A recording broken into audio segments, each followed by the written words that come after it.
Sir आज हल्की हवा चल गई। जल्दी से इनके एरिया की लाइट काट लो, जल्दी करो लाइट काट।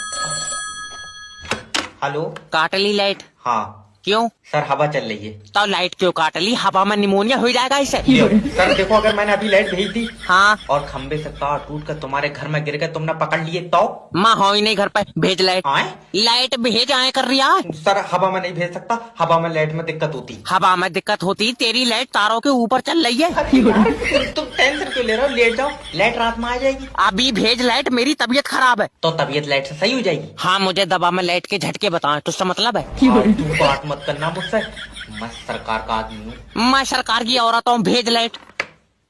ये बता कब तक आएगी लाइट? जब हवा रुकेगी। हवा कब रुकेगी? मैं अपने फेफड़ों तो छोड़ लिया हूँ, मुझसे पूछ रही है? मैं तेरे खिलाफ ऊपर तक जाऊंगा। हाँ जब पहुंच जाए तो बता दिए। अरे इसके इन्वर्टर की भी खींच लो।